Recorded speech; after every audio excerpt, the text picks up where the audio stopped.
Hi, everyone. Welcome to another episode of Nathan's 3D Factory. In this episode, I'm going to show you how to use attribute text. Okay? So you'll be able to get kind of a view of what you're doing in geometry nodes. So I have my basic cube, and I'm going to go into my scene. And what I'm going to do is that I'm going to turn on a few things so that you can see it. And this gives you a better idea of how you can control your stuff just using attribute text, or at least see what's going on. So first, let's get new geometry node set up. Okay, and then I'm going to go into all this stuff here. I'm going to turn on attribute text, okay? All right, and now, next thing I'm going to do is I'm going to go Shift A, and then I'm going to add viewer. Okay. Next, what I want to do is that I want to add a capture attribute. There's a lot of power in this node. I keep learning this all the time. So now we have this. Plug in our geometry. And I actually kind of had it. Okay, there we go. Sometimes I have to kind of like refresh this. So first one that we're going to do is we're going to do the index. Okay. So we're going to plug in the index. And then we're going to say value. All right, and now we have all these values here. So value 0, which is going to be your first node, is up here at the top.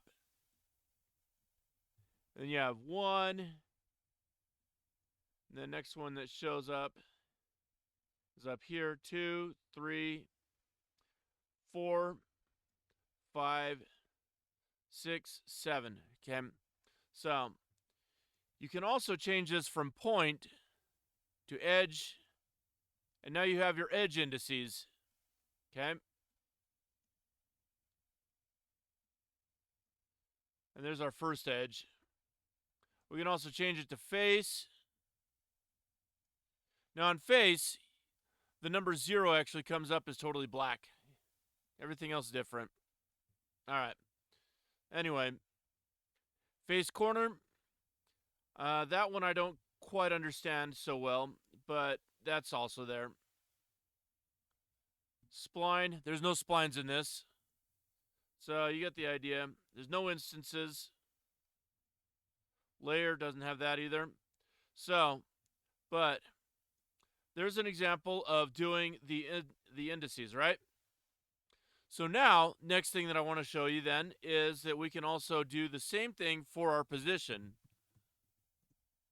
This is really powerful stuff. So if I plug this into right here, what's cool is that capture attribute acts as sort of like a junction point.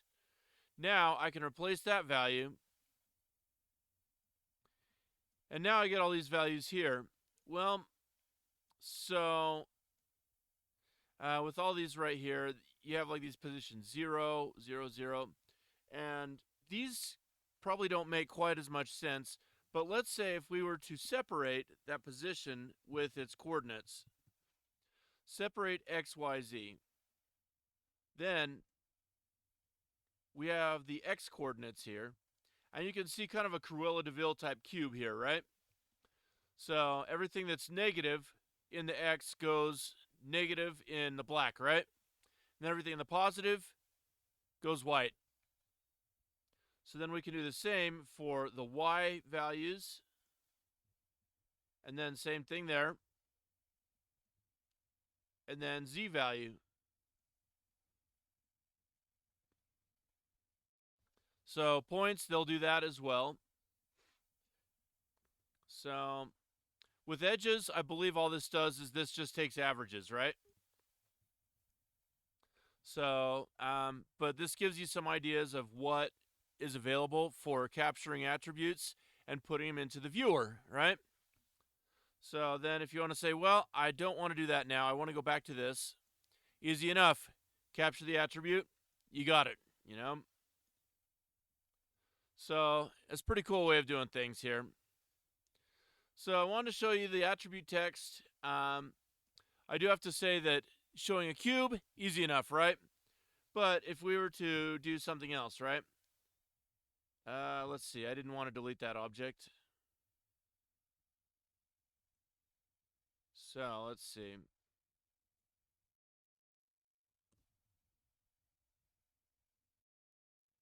Let's see. What I wanted to do is I wanted to get rid of this. Okay, in the edit mode. Now, if we were to take, say, a cylinder, we got that. I'm going to look and see if I need to turn on the attribute text again. Looks like it's good there. So, oh, there we go. Okay, so what it did was it turned this thing off automatically. You can turn this on and off. Okay. Now, interestingly, we have edge. If we were to set this to point, okay, so this is working good, right? You also have on your viewer that you can set these different attributes, right?